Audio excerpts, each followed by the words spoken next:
Si je vous dis monde fantasy célèbre, difficile de ne pas penser au Seigneur des Anneaux et à sa Terre du Milieu. Ce monde imaginaire est sans aucun doute le plus ancré dans notre culture littéraire. Et si je vous demandais de fermer les yeux et d'imaginer la Terre du Milieu, certains traits, certaines formes viendraient tout de suite jaillir dans votre esprit. La carte de la Terre du Milieu est sans aucun doute la plus reconnaissable de toute la fantaisie. Et si elle est aussi culte et mémorable, ce n'est pas sans raison. Alors penchons-nous sur cette carte et voyons quelle est sa griffe.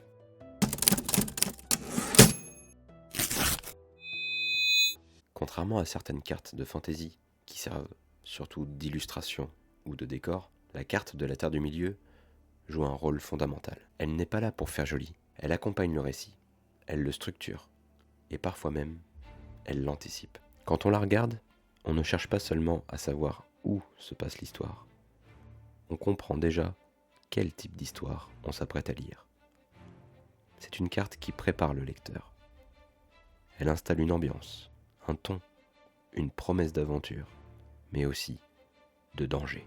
Regardez la disposition générale du monde. Au nord-ouest, nous avons la Comté, des collines douces, rassurantes, l'endroit le plus paisible de la Terre du Milieu. Au sud-est règne le Mordor, un territoire fermé, encerclé par des montagnes, sombres et oppressantes. Ces deux régions sont placées à l'exact opposé l'une de l'autre sur la carte. Et ce choix n'est évidemment pas anodin.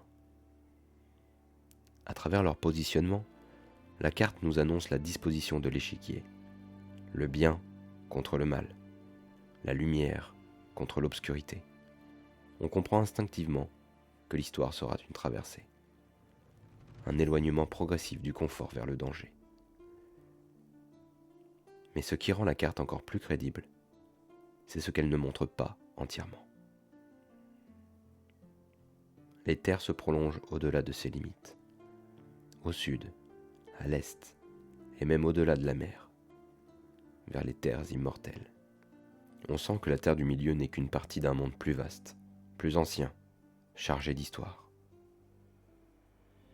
En observant simplement la carte, on devine immédiatement qu'il s'est déjà passé des choses ici, que des routes ont été empruntées, que des conflits ont existé, et que des peuples et des héros ont laissé des traces. Graphiquement, la Terre du Milieu est volontairement sobre. Il n'y a pas d'effet spectaculaire, pas d'ornement excessif. Les reliefs sont marqués par des ombrages simples.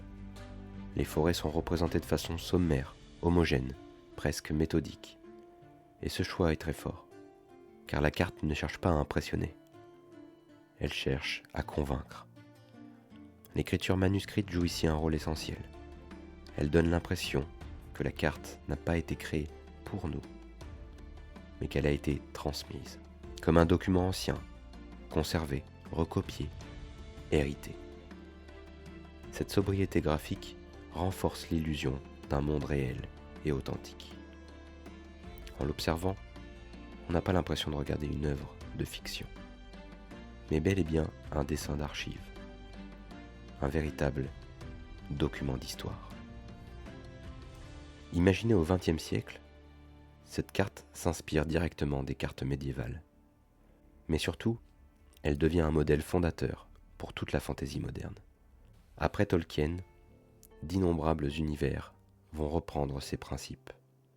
Une certaine cohérence géographique, de la profondeur hors champ, de la lisibilité avant le spectaculaire, et une véritable mise en scène pour l'univers qu'elle représente. La Terre du Milieu a donné aux cartes d'univers fictifs une place à part entière dans notre imaginaire collectif.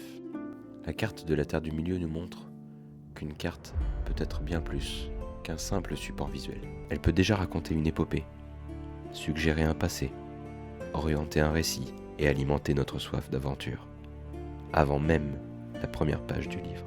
Alors face à cette carte, une question demeure. Et si une carte pouvait déjà raconter toute une histoire, avant même que le récit ne commence ?